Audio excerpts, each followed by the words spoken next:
You were tuned in to episode 37. Yes, I said it. Episode 37 of the Goodfellas podcast. G5 Jeff TV, aka G5, aka 5, aka the Guru. And as you can see, got my main man here, BoxingFirst Vlog, aka the General, aka Blunt, aka Blunt Bayless in the building. What's going on, good brother? Oh man, just another blessed day to talk this boxing. Let's get at it. Monday morning quarterback, baby. You know how it go. Let me get this one Monday comment out the afternoon. way. Moses Johnson, what's going on, good brother? He said, never got a response to streaming platform offer. I realize this may be more of a side project than a company, but I really can help you, but I require a response outside of the live streams. Bro, I'm gonna go into that email myself. I told Shane to respond. Apparently he didn't. So I'm gonna respond to you directly after this live. But I asked him to respond like 2-3 days ago. So Moses Johnson, big salute to you. I will be responding to you directly once we get off of this podcast. But big shout out to you, bro. Kiki in the building. Big shout out to Kiki. My man Michael Johnson. What's going on? What it do? What it do? What's going on? Listen, we got so much to cover, man. We got so much to cover. Say excellent. I got you, bro. And my apologies. I thought it was done already. That's my fault. I was trying to delegate and he ain't delegate, so I got to do it myself. I got you. We got a lot of big topics to talk about, and I think we need to go with the more hardcore ones first. We got Spence and Ugas completely done. Spence and Ugas is completely done. Unification fight at 147. So we got to talk about that. We got to talk about Zerto and Unieski Gonzalez. That was a good fight. We got to talk about that. Beterbiev and Marcus Brown. Did he quit? Did he not quit? We got to talk about that. So, and then we got the side show as well. And if we get to that, we get to that. But that's on the back burner. You understand what I'm talking about? That's on the back burner. So I'm gonna leave it up to my man BoxingFirst Vlog on what topic we are going to touch on first. Real quick, bro. Keep shooting your spill. Let these people do their thing in the background, bro. Okay. All right. So I'll make an executive decision here. Let's go Beterbiev and Marcus Brown. Matter of fact, you know what? I don't want to go there because Shane's not that's a Shane topic. Let me push that back. Let's go Spence and Ugas. Real quick, now that I got a minute since I done Okay. got the military from patrolling my neighborhood like that. Anyway, Right. Latest news is your boy back in play for that WBC title. You know what I mean? Wilder. Breaking news. You know what I mean? Back in play. How's he back in play? Things not looking good because what we heard was 80-20 for Fury and the breakdown for him and White. White ain't going for it, but it still keeps White in play for the belt. He got to have a fight. Now, the fallback, if that fight don't happen, would be only why is Deontay wouldn't go to England. And then the backup would be probably Andy Ruiz. But the only thing that Bobino was saying for Tyson, that he's still going to fight in March, but it would be for this lineal title, whatever that is. But that would be on the line in March. He still would be the WBC champ, technically, I guess, or WBC champion waiting or in recess or whatever. But somebody else will physically be holding the strap if we get Dillian White in the ring with somebody else. But it's not looking good for White and Fury. Okay. That's news I did not know about. Yeah, it kind of took me back for a quick second. I mean, the heavyweight division seemed like when it's championship fights is a long, drawn out process. Whoever it is going to fight, and when is it the top 5, top 6 guys, man. So I guess we just going to have to sit and let that one play out. I mean, does Wilder deserve a shot? You know, I mean, we're gonna Bro, see what happens. Yo, Wilder hey, is still ranked number one. hold on, Shane. What's Wilder's happening? still number one. bro, did I not tell you to message me when you go live? And this nigga's live. What, bro? I told you to What are message you? me. And I told you to email this dude back, and you ain't emailing. I did, bro. What is he talking about? Bro, I'll show you the email. I emailed him. This guy's just not right. He's just not got the right email. I'm telling you, like, the same email he sent. I'll show you the email that he sent to me. I'm telling you, I emailed him. All right. Okay. All right. But yeah, I told you Well, to message me.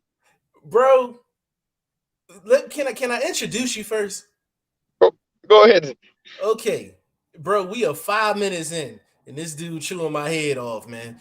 Ed, the guy with the hoodie, the guy wherever he is in the UK, man. VP Shane in the building, man. What's going on, bro? What's good, bro? I'm trying to read through some of these comments. Listen, this is what I got to deal with off camera with this guy. So it's just a little glimpse of what I got to deal with, man. But big Bro, shout out don't to even VP try it. Shane. Blunt is way worse than me. Blunt is way worse than me. Hey, listen, my man was in here early. He was in here early, but you know, we only 5 minutes in. No, but I honestly didn't see the message though. I honestly didn't see it. What do you mean didn't see the message? I told you on the phone. I phoned you and told you that. Did you? Bro, we just came off the phone. I told you to I message. Oh, you're tripping. What are you drinking right now? Shane, what are you out there? Uber driving? That's a good one, yo. He was in that same spot when I talked to him. And you don't remember that I told you to message me. No, I really don't. And you could tell by my response because I thought you messaged that to me, like actually texted to me. No, I really didn't. My apologies. My apologies. I take that one on the chin. Vlog, since the airplanes are out of your vicinity, brother, pick the topic we gonna start off with, bro. We got Shane in the building. Let's go. Beterbiev Brown. Yeah, let's go. So Beterbiev got a ninth round stoppage over Marcus Brown. Went a lot longer than what I expected. Shane just jumped off. How you come yelling at me and then he jumps off? This Man, guy. he out there riding around, people trying to drop him off, and he don't need that. he didn't get written permission to put them people on camera. Hold on, let me get these comments real quick before we get started back up. Moses Johnson, my man Shane said he responded to you. He said he sent the email back. I don't know which email he sent it from. That miscommunication is between y'all two, but again, I will reach out to you after I get off this joint. Andre Southgate in the building. He said, salute. Oh man, saw that. Great news. This deserves a shot. Ugas deserves a shot. Let me see. Moses said, I had a laughing attack from Jake Paul KO. Kiki laughing. He is an excellent analyst, a crap secretary, bro. He talking about Shane. Ashley's corner in the building. Ashley, what's going on? What's up with you? So there's a lot of people that's saying that Marcus Brown quit versus Beterbiev, and that kind of had me thinking a little bit. In a game where we see a lot of dudes like really check out, like for real. I felt like Brown gave it all he had, man. I think physically, I think he just didn't have anything left in the tank to give. You could see he was really hurt. You kind of see the pain on his face. I felt like he gave it his all in the ring, man. Vlog, what you think about that, bro? Like just that type of talk. Again, this is a situation where people are looking at it from the outside in, and you got to be looking at this particular situation from the inside out. Your body gonna break down. His mind might have been in the fight. He might have been, God willing, mentally ready to go another 3-4 rounds. But your body say it's over, and that's how he dropped off that body shot. Like, it's over. And I don't see that as quitting. I see that as you went as far as you could go. You know, everybody don't reach the mountaintop. Don't mean you can't give them an A for effort for trying to get up that mountain. So I see it differently. I don't know who these people are that's saying that way. I mean, maybe they ain't been in a fight, so you know what I mean. Maybe they ain't had to reach in to get that second win going type of situation. So they think he a quitter when they ain't never had to really push the push the button like that, push the pedal to the metal, so to speak. Shane, you want to comment on that, bro? I mean, a lot of people. I hope I'm not freezing or cracking when I'm speaking right now. Is the signal cool? Yeah. Yeah, you good. You good. All right, cool. So basically, in my eyes, I feel like I've heard most people say because he got up immediately, he could have continued. What people don't understand is I feel like he was in a situation where he was in so much pain. And it's not about did he give his all, it's about trying to live and fight another day. Sometimes you gotta weigh up your pros and cons. Yes, he could stand up, but he wasn't in a fighting. His body wasn't in a condition to continue to fight.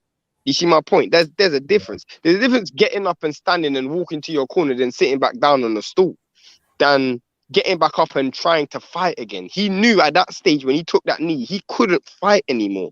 And I don't know how that's quitting. If you can't fight anymore, you can't fight anymore.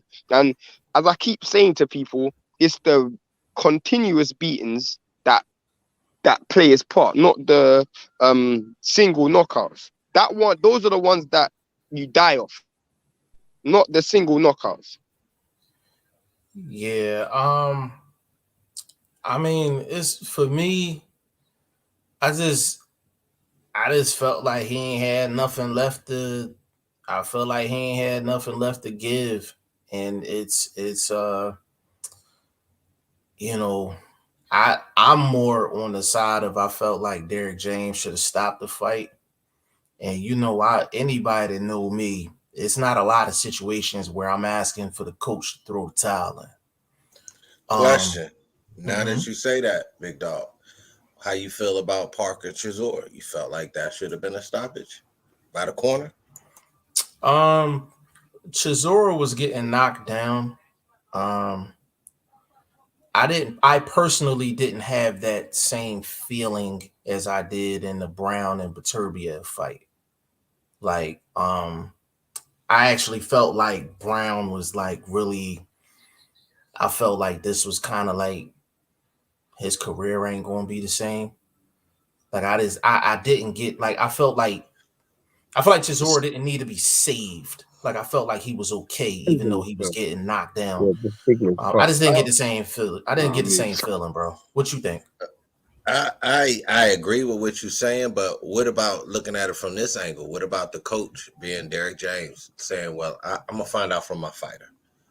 My fighter's gonna tell me if I should be throwing in this towel," and with him kind of not looking, stumbling over and that sort of thing, you kind of give James to say, well, it was up to him that, he couldn't go no more. So it was really his call. So I could see it from both points. I can understand what you're talking about. But if he was maybe a dude that really could probably win the title one day type of thing, I could see that. But I don't see him as necessarily needing to be saved from this opportunity where you probably got to leave it in the ring because you might not get this again. You know what I'm saying? So yeah, it's kind of a double-edged sword, but I do see your point of view where Derrick James being the elite trainer that he is and is getting the accolades for, he probably could have jumped up there maybe 7. You know what I'm saying? Yeah. Maybe 7. I would have preferred that over what happened. Because people got to realize I was in the building when Beterbiev fought Vosdick. So my perspective is a little bit different. At that.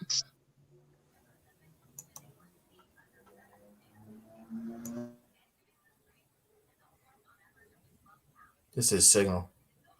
It's just signal, bro.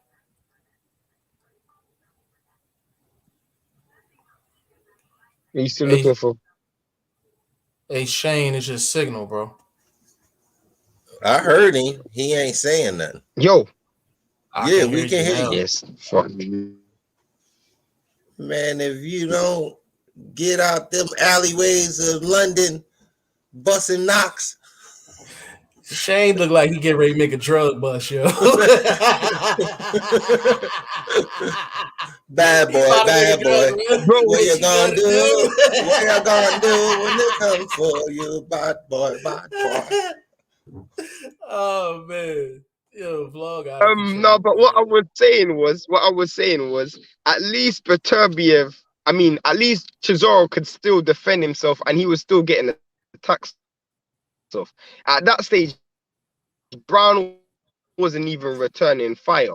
So at that stage, what are you leaving him in the fight for? What are you leaving him in the fight for? He's not even returning fire.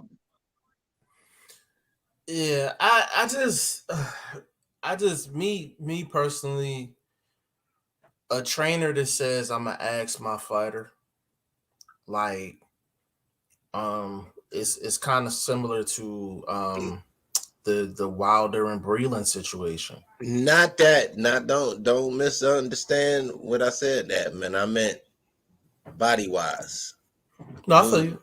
You know No, what I I'm, mean? I'm Like with you. it's the way he get up off the stool when the bell ring is he I'm getting ready with to you. go out there and put forth some utmost effort in the position that he's in, beat down, tired, blah blah blah.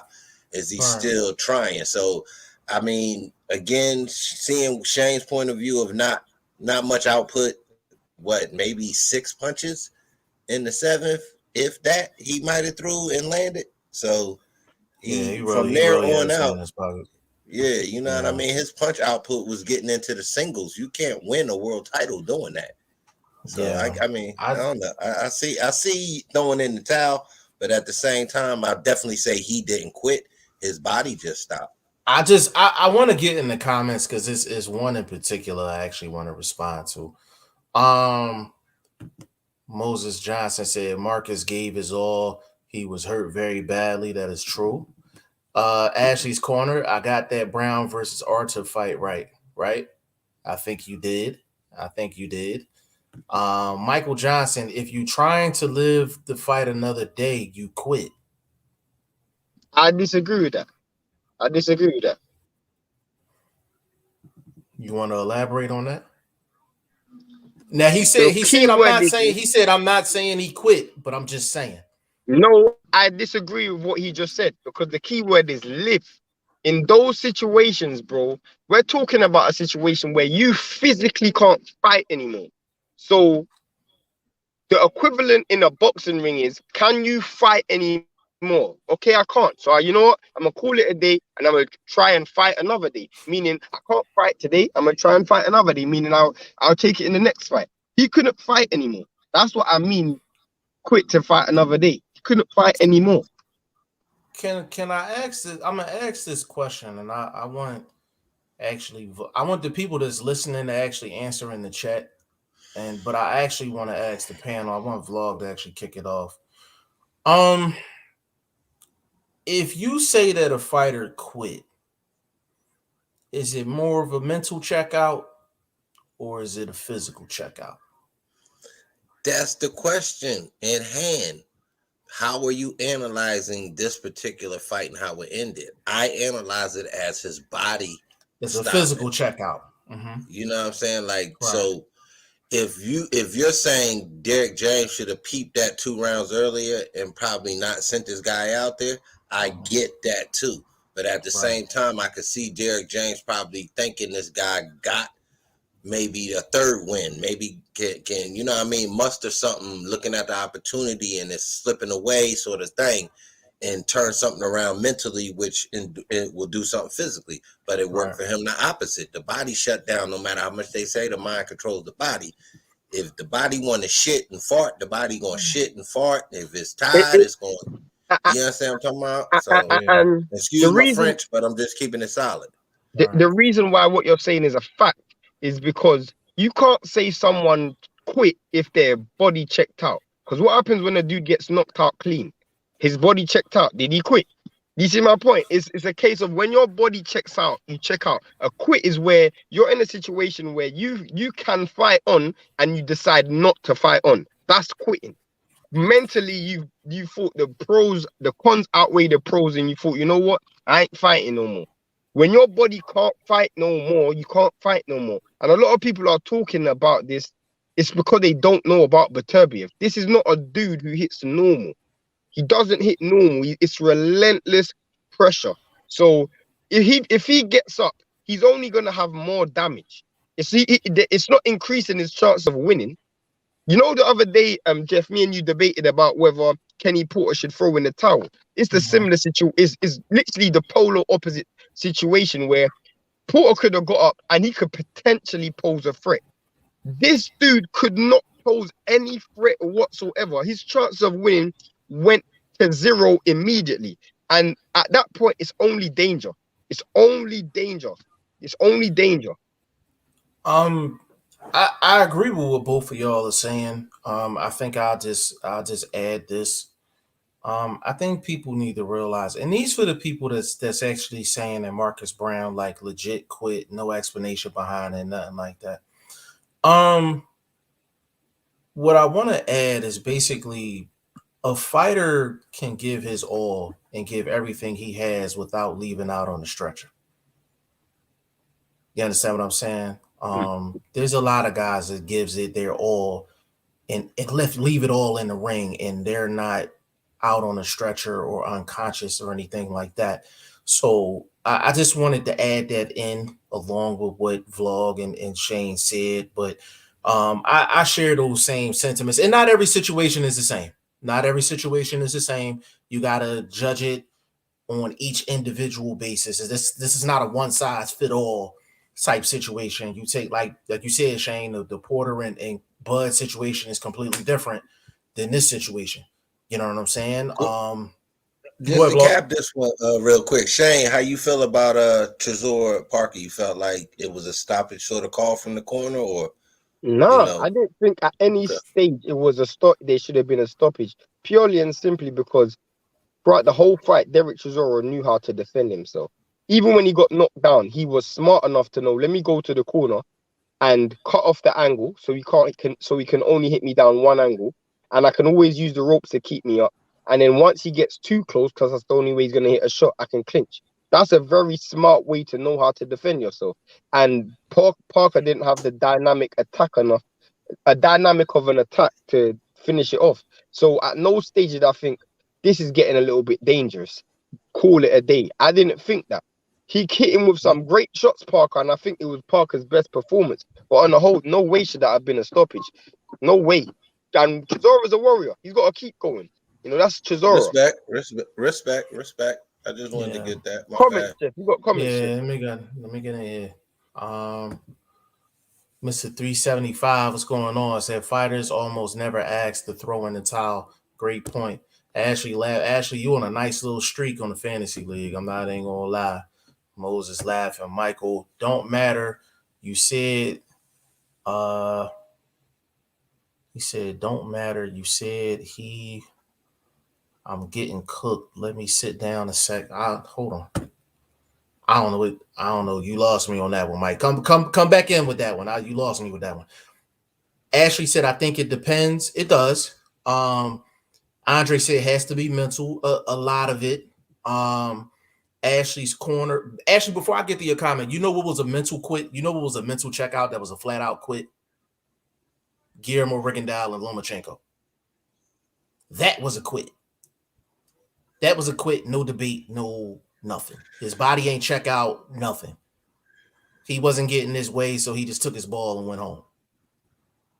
That's an example. You know what was a quit? Different. See, a lot of y'all some youngsters, just to go back for y'all. No mess. Oliver McCall. No mess. Oliver McCall against Lennox Lewis. Straight quit. Mental no, but out.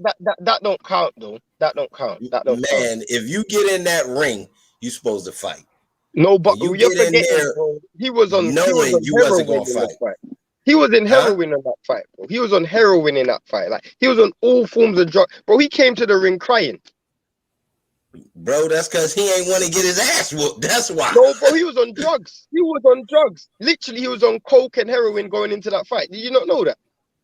Bro, that's all innuendo. Yes, I'm talking about. This is you don't heroin and all of that shit. You're not getting in no ring. They not taping you up. You in the back hiding a motherfucking kite, nigga. They not doing that, bro. He might have been high earlier sometime during training camp. I'll give you that. But that night, bro, he mentally checked out before the fight started. So that's high level mental checkout in this game of boxing. Now The you can reason why add I all that. can't agree with that, the reason why I can't agree with that is because he's going into this fight knowing he just beat Lewis. So there's no way he's gonna emotionally. Why would he be going to the ring crying, bro? Even if you think you're gonna lose, I've never seen a dude go to the ring crying. Literally, tears are running down this dude's face. This dude is on drugs, bro. That is not quick. This dude is, bro. That is, Can I Go ahead. We'll be can here I all day on that one. nah Do your thing, do what you do. nah listen. I actually agree with both of y'all. I know for a fact that he was on drugs going into the fight. I know that for a fact because I know his family. I know that for a fact. But the second you step into that ring, you signed the contract. It is what it is. So yeah, like is it an asterisk on it? Is it special circumstances? Yes, but he quit. Like he quit. You I'm not know. saying he didn't quit. I'm just saying it was different in it. There was it's different. No, it was some circumstances with it, but I mean, if you want to go letter of the law, that would be a situation where I would say that somebody quit. What about So that means what about Duran? What about Roberto Duran? He quit. That was a quit. That was a quit. that's a mental checkout, high That's level. a quit. That was a I was quit. gonna use that when I just thought what's the name was such with the crying, like you said, with the emotional aspect, with the not even throwing a punch. You understand what I'm saying? Like, damn, bro, what the fuck did you come here for, bro? Like, you like, I don't know. So I get it with the putting the cocaine and the heroin and the marijuana and all that other shit on it, but nigga, you put them gloves on, homie. You better go ahead and get that check, my dude. You put them gloves on. You go in the ring. You signed the contract. You got paid. Yeah, like I gotta agree with that. Michael Johnson. Oh, hold on. I'm sorry, Ashley. I believe Marcus Brown couldn't live with Artist Power while he himself was getting tired. He knew he couldn't win. Yeah, it's I think for him, I think it was. I like that comment too, Ashley. I think his was a mental and a physical checkout, but I think it was more so of a physical than a mental. So like I said, you know I what think that fight remind me of, Ash? That fight remind me of Jamal James and Buddha. Pronounce it the way you want to pronounce it, brother. Buddha yeah, Buddha BF. That's the homie. You know what I'm saying? That's my dark horse in this welterweight game right By now. the way, his name's Butayev. Butayev, aka Buddha. I guarantee you, if he was tapping in with the OG, he'd be like, man, Buddha BF, that's how I like that. He'll be calling himself Buddha BF. I'm telling you. Fucking with me, I had you calling yourself Charlie Brown after a while. You understand me? But my dig this though, I relate them fights to the same. Mentally, I think Brown was there. I don't think he was like crying in the ring type of situation. But physically, they took their bodies to where they could based on the pressure they was under, and the body was like, yo, you know what? I don't care how you feeling up top, down at the bottom, man. It's a wrap. You know what I mean? I mean, a lot started of people, coming to loose. Jeff and Blunt, I want to ask you this question, because even YSM was saying this, and I heard other people saying this as well. They were saying how they were upset that Brown stopped moving, and he wasn't using his movement. Can I address that? Because that's the first time I heard that. So this is why I really be questioning just like people's just boxing IQ. So vlog, follow me on this one, right? Follow me on this one. So if you're a guy that's a mover, right, and you just so happen to stop moving, but the power guy has been landing all types of shots, you suddenly stop moving. You stop moving because I'm like, physically, you're not able to move like that because your opponent gave you a reason to not move. Am I correct? That's a fact. Right? That, and also your body's gonna come to a point where you're off your first win. So you gotta find that point where you get maybe the second win to remove.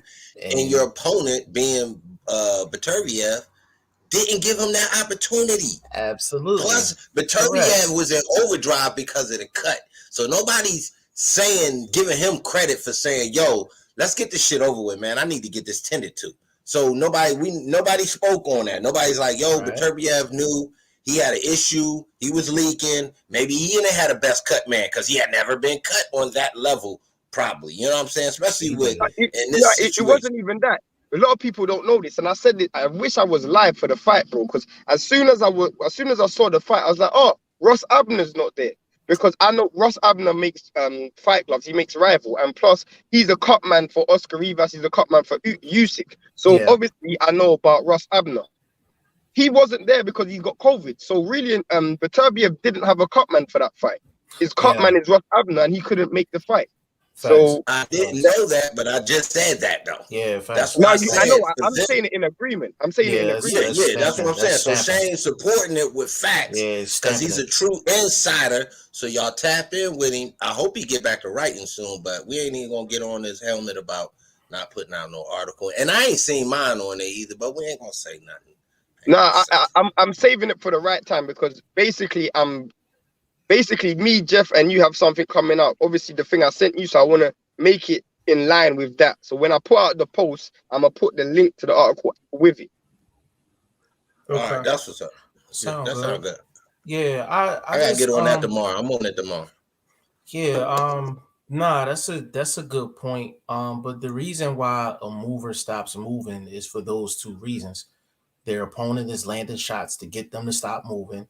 And then at some point when you're moving like that, you're going to wear yourself out. So eventually they're going to stop to try to find a second win. So that was a great point by you, Shane. Great point by Vlog. So, but that's what I'm saying. If you inside this boxing game, right? If you inside this boxing game, understand and know what you're looking at. Understand and know what you're looking at. And you know the thing that's crazy though, Shane? A lot of people that be making these comments is dudes that I got like a high level of respect for. But it's different levels to like boxing knowledge. It's different levels to it. You know what I'm saying? It's different levels to it. Run through these comments. Run through these comments. I got you. But Marcus Brown, I got you. Marcus Brown, he stopped moving for a reason. He didn't stop moving because, I don't feel like moving no more. So I'm just going to sit here in the pocket against a killer. Like, come on, like, analyze the whole thing. You know what I'm saying? Michael Johnson, now, if you're thinking about quitting, you're done. I agree with that. Ashley's Corner said facts. Andre Southgate, it's up to your corner to stop the fight. That's who meant to look after you. The fighter gives it his all regardless. Talk to the corner of you aren't right. Yeah, listen, the coaches have to protect the fighters. Vlog, go ahead, bro. I didn't get the last part of his. I didn't let the. Yeah, was he saying we're not correct on our seeing the? No, he said talk to the corner. I think there's a typo. Talk to the corner of you aren't right. I think he didn't type that. Right. If you're not right, so he's saying not right. Talk for the fighter to communicate. Yeah, with his corner. That's what I'm saying. So I get it. That's what I was saying. Like for me, if he went them extra 2 rounds, and I'm looking at it from Derek James, I'm thinking he just trying to like give his fighter that last minute. You know what I mean? Let me see if he can snap out of this. If he let something go, you know how you be on the ropes and you just let something real heavy go with let the balls go to the wall type of shot. You know what I'm saying? But he never even did that. So. There's always that one statement that every coach should ask, and that is not even a statement, not even ask, is show me something. That if your coach ain't asking you that, then your coach ain't doing his job. Go out there and show me something. Show me you want to fight. By your fighter's response in the next round should tell you whether you should throw that towel in. Yeah, I agree with that. I agree with that as well. Michael Johnson, if a fighter has time to think about all that while in the ring, it's a strategic quit. Hurt bad. I might not be able to much. Let me lay down, get him away from me. You know what, Michael? Let me actually respond to that. So I'll give you an example of a quit. I would say somebody getting stopped and they were actually relieved that the fight got stopped. Take Zerto and Unieski Gonzalez. Like when the referee stopped the fight, Unieski Gonzalez actually gave that man a hug and picked him up. That's signs of a man that was relieved that the fight got stopped. That's a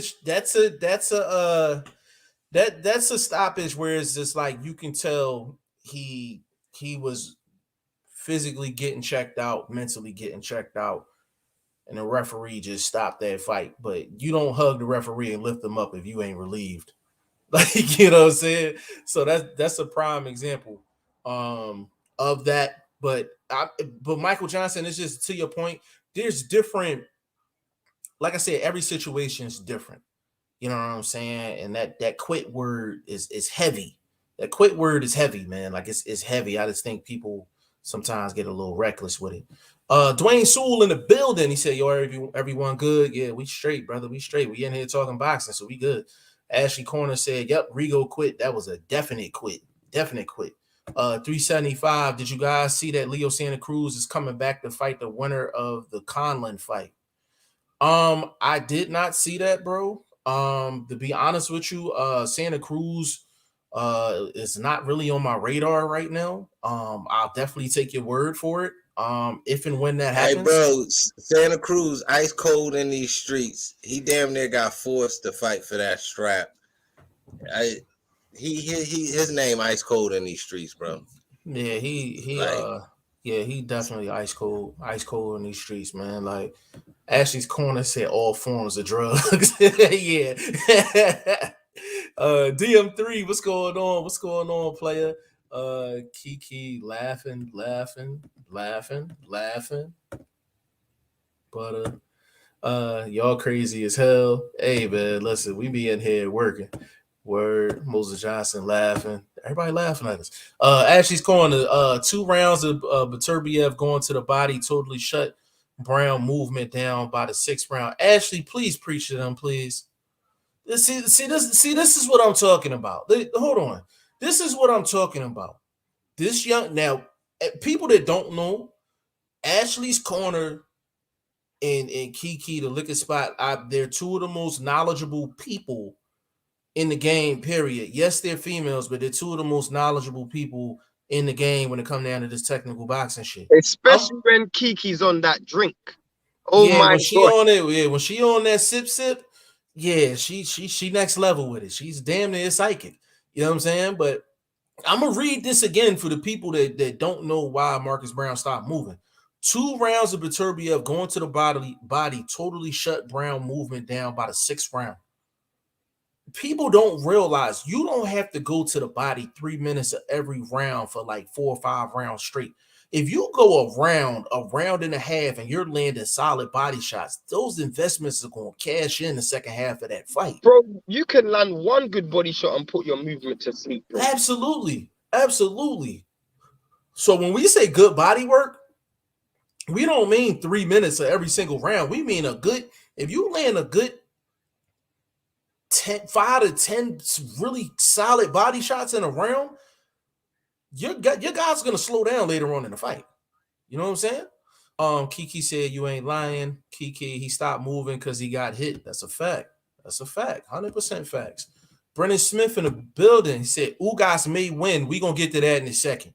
Second Ezra, what's going on? Said Jeff, what up? Vlog, what up? Shane, salute. Andre Southgate, if you quit, you won't be able to swim in deep waters. This is the fight game. That is what is expected. You hear the trade blows. The corner is there to protect the fighter. Yeah, I mean, guys can swim in deep water, and no real fighter is gonna say, yo, I want out. So sometimes Dre, it's a situation. Yes, sir. let me ask you a question. Dre, are you one of the people that felt like he quit? That's a good question. How are you calling it, Dre? Because I didn't see your response to that. Good question. So I'm not being smart mouth or nothing. I'm being just asking a solid that's a legit question, bro. question. That's a legit question.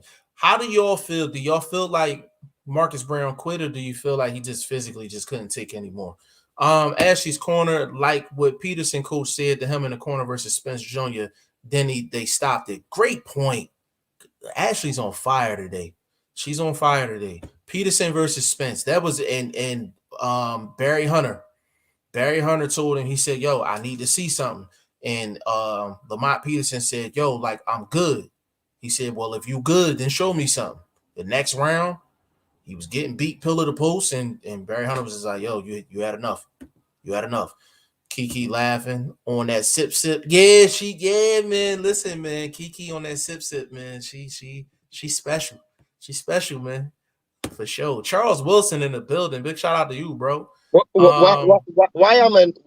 is alarming and a problem is when a ref does his job, and not a ref, a cornerman or coach does his job, and people criticize him for that. That is one thing I don't like, because it works both ways. If we're in this situation asking for a coach to throw in the towel, when we see coaches throwing the towel, don't criticize. It works both ways.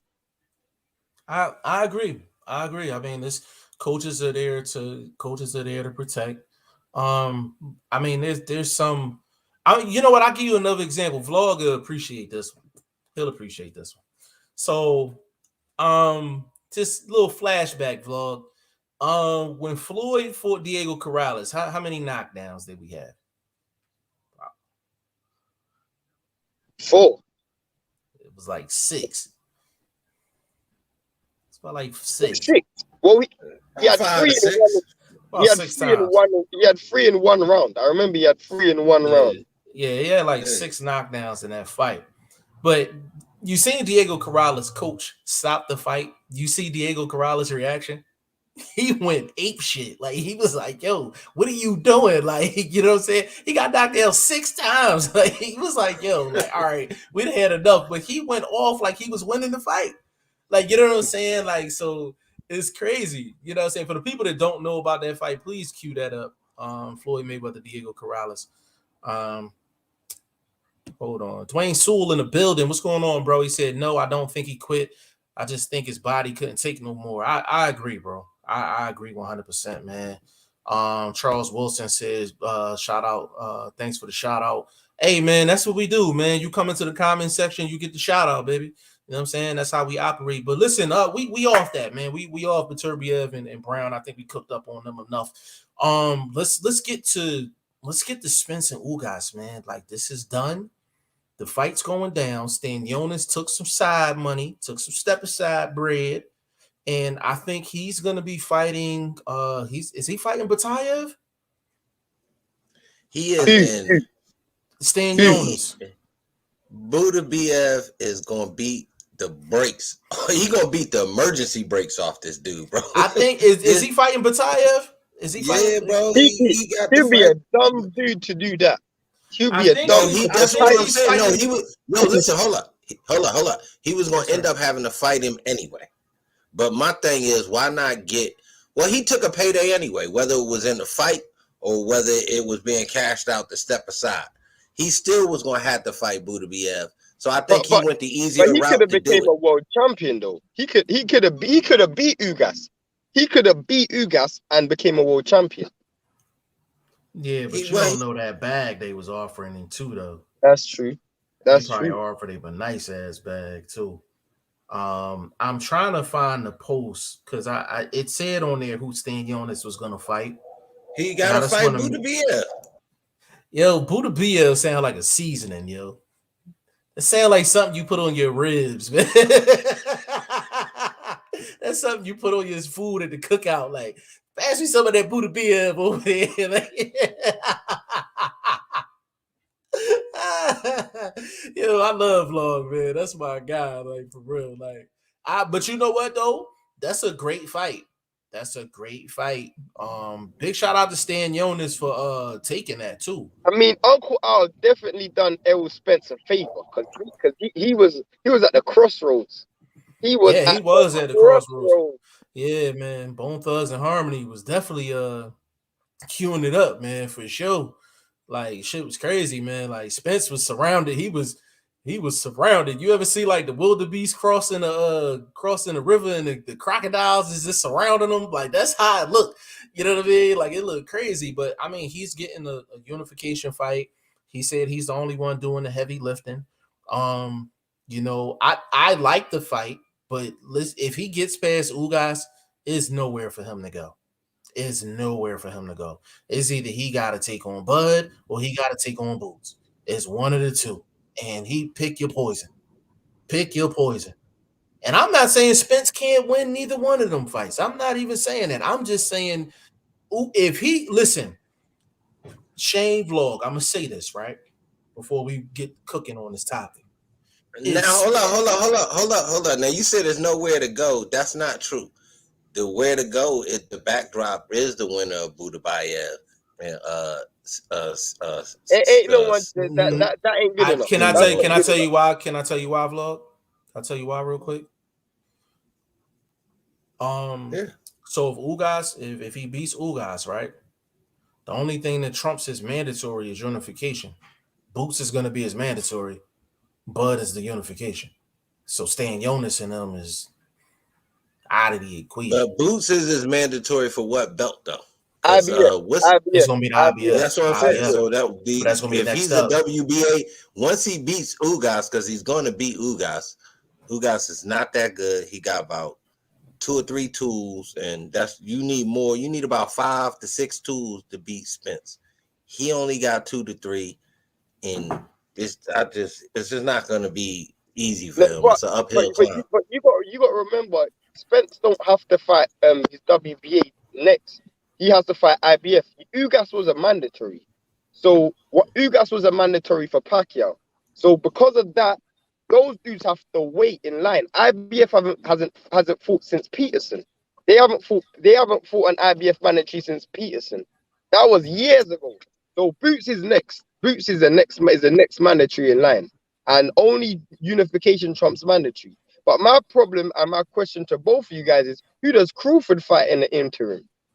I'm glad you asked that question. I'm glad you asked that question, brother, because that's what I actually wanted to cook on. Because Spence is fighting Ugas next, that means Boots has to find an opponent, Bud has to find an opponent. So as far as Boots is concerned, whatever fight he has to fight in order for him to become mandatory, that'll be his next fight. Whether it's against Avanesian or another opponent, whatever the title eliminator is to make him the mandatory, that's what he's taking next. It's most likely going to be Abdi Kokorov. It probably will be Kokorov. But the question is Bud. Where does Bud go?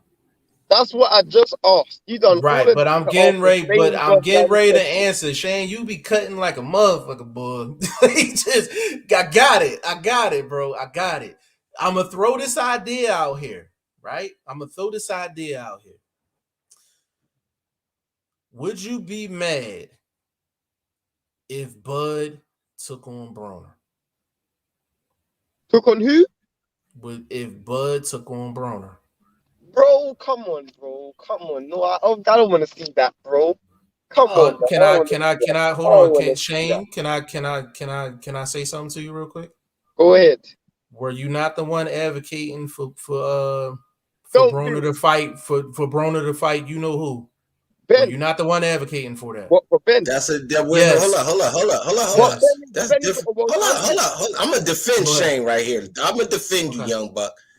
Bro, that's a different level of talent. Different level of talent and different level of where they at, nigga. What's the name? Is still selling itself. Bud is already who he is. So who do you want for Bud to fight? Furman? Well, he's fighting already, Shane. Come on now. Come on. He's fighting already. I would much prefer him fight the winner of Castano Charlo. Shane, you're not being realistic, bro. Come on, Shane. Bro, come on, Shane. You can't call me out for Broner and then you give me those 2 points. Wait. When you move up, are you not automatic mandatory? Are you not automatic mandatory when you move up? Shane, you talking foolish right now. Hold up. Here's an opportunity to find out what type of money he can get fucking with PBC as a free agent. Fight Danny Garcia. Danny's still in the catchweight situation. He not a solidified 154. He's still, you know, registered as a 147. So I that's like a that big name. payday. I like Oh, that That's name. what about Virgil and as a Ortiz? free I'll fight agent, Virgil. and as a Virgil free Ortiz agent, got a fight lined up, Shane. You 0 for But 3 right But now. look, Virgil Ortiz is his mandatory. Or he's his No, number but one Shane, contender. they just announced the fight for Virgil Ortiz today. You 0 for 3. Bro, I'm not 0 for 3 because he You can 0 fight for Castano. 3. He You can 0 fight for 3, Castano, bro. bro. You 0 for He can 3. fight. He can Yo, fight hold bro, up. Castano. hold on, bro. Shane, No, is that my realistic? fight Is that make realistic? listen. You ain't even let me finish on mine because look, you know how you do the little deals with Al. Look, okay, I'll fight Danny. Everybody, you know, we more believe he's gonna beat Danny, and then that gets him in line for a Spence Ugas winner because you have a second fight deal on the table with PBC. I agree with that, but can I ask you a question? Yeah, Garcia and Broner, they're both ice cold in these streets. Am I correct? not per se Garcia. Danny's just not coming ice off a cold in loss. these streets. He's not active. He's not active, but his name is not cold, bro. Bro, his name is ice cold, bro. It's ice cold. When is the last time he been in a legit? I mean, he fought Spence, but that wasn't even competitive. When is the last time he been in a legit 147 fight and he got a legit dub? Talk to me. That's irrelevant to the fight. How's that irrelevant? Bro. So you telling me that because G5 feels what he just said is accurate and true, that this fight is not plausible and sellable? I agree with you. I said that's one all of the I'm two saying. names. I said, that's but I asked you a question. Yeah. I said, is Danny and Broner's names not ice cold in these boxing streets? You know, Danny's name is ice cold. It's not as cold as Broner's, but it's cold though. Bro, but see, you saying cold by activity level. I'm thinking cold by no, that's what I'm telling you how I'm taking what you're saying. You're saying ice cold by activity, but by not notoriety. Everybody knows who they are. So if they back active, then people gonna be lining up to get a ticket or get a stream or however they choose to do these upcoming fights. So we know that. So those names are plausible, but at the same time, popular names. That fight isn't even competitive. The first fight is not competitive. The second fight is more competitive, but we believe that because Danny has a puncher's chance. Because Danny has a puncher's chance. How many rounds? Because Shane cracking me up. How many rounds does Danny win against Bud? Shane, how many rounds do he win? It's not that. I'm not defending. I'm not defending. Bro. You said he's not, bro. You said Broner's not competitive. Neither is Danny. How many rounds does Danny win against Bud? Broner's more. I think that's a bit disrespectful, Jeff. Garcia is more competitive. Garcia is more competitive than Broner. But you're not answering my question, though. You're not answering my question. How many rounds does Garcia win against Bud? How many rounds? He might not win one, but he can get a knockout. You full of come on, Shane. Shane, you 0 for 4. You 0 for 4, Shane. You 0 for 4, bro. Jeff. That's a foul tip. That's a foul tip. He had a foul tip on that. Vlog. Jeff, I didn't say he has a knockout chance. He has a puncher's chance to stay in the fight. Vlog. Who has he touched up at 147 for you to say that? Jeff. No, I said a 147 for you to say that. Hold up, bro. Jeff, so you telling me he ain't hitting hard? Shane. So you telling me he not hitting hard? So motherfuckers is not respecting. Bro, who is he cracked down at 147? Who is he cracked down at 147? The reason why he's not successful is 147 because his power ain't carried up. No, that's a fact. Yeah, that's a fact. So how do hold up. Didn't he knocked out? Hold up. I'm asking a legitimate question. Didn't he Granados? Didn't he stop Granados at 147? Hey, vlog. Come on, y'all killing me. Man, it's Granados, man. Granados is respectable. Bro, vlog, you killing me. Granados is respectable. I don't know. Why you think they fighting Granados? I don't know which one of y'all killing me more. Jeff is full of the most shit, bro. This dude is the same. No, let me tell you why you're full of shit, bro. Let me tell you why you're full of shit. You're the same one who said this dude lost to Santiago. This dude didn't land one punch against a dude you've never heard of. And you want him to fight pound for pound number one. Can I respond? Wait, Shane, you want him to fight pound for pound number one. Shane, can I respond? Can I respond to that? Shane, can I respond to that? Go ahead. Can I respond to that? And this is why Shane loses all his arguments to me. This is why he loses all his arguments to me. Listen, this is why he loses all his arguments to me. Yo, this the same guy, right? That wants him to fight Conor Benn for what reason? To boost up Conor Benn's popularity. Am I correct? That's a different situation. No. I ain't asked all that. I said, am I correct on that? You are correct. But okay, let me continue. Hold on, Shane. Let me continue. Go ahead. Bud Crawford is a free agent. In order for him to get a Spence fight, he basically has to become PBC. So he has to introduce himself to the PBC market. Am I correct? What better way from a popularity standpoint for him to introduce himself to the PBC than for him to fight one of the two most popular fighters in PBC, either Danny or Bruno? Okay. But let me ask you a question, bro. Let me ask you a question. Can you answer my question? Answer my question. You didn't ask me a question. You didn't ask me a question. I just asked you a question. I said, what better two names for him to fight to introduce himself? So, give me a name. Give me a name, Shane. Give me a name. You talking bullshit. Bro, give me a name, Shane. I just told you a name. I just told you a name, bro. And I'll still say so. As a boxing fan, I would never want to see him fight Broner. Never in my life would I want to see him fight Broner. But he's okay for Conor Benn, though. Conor Benn is for the same reason. They fight for the same reason. They fight for the same reason. This is pound for pound number one, bro. Shane, pound for pound number one. Shane, listen to me. Vlog, this old school versus young buck shit. Watch this. He done set up the ditch. Watch this. Go ahead. Shane, what's the biggest fight in boxing that hasn't happened yet? Spence versus Crawford. Okay, Spence versus Crawford. So if you're Al, right? If you're Spence, right? If you're Bud, right? If you're Boots, right? How much risk are you gonna put in front of Bud that's gonna stop the biggest fight in boxing? Not a lot of risk. However, okay, so give me a name. Not Broner. Not Broner. Give me a name, bro. That's not tied up. Give me a name that's not tied up. He about to Google something.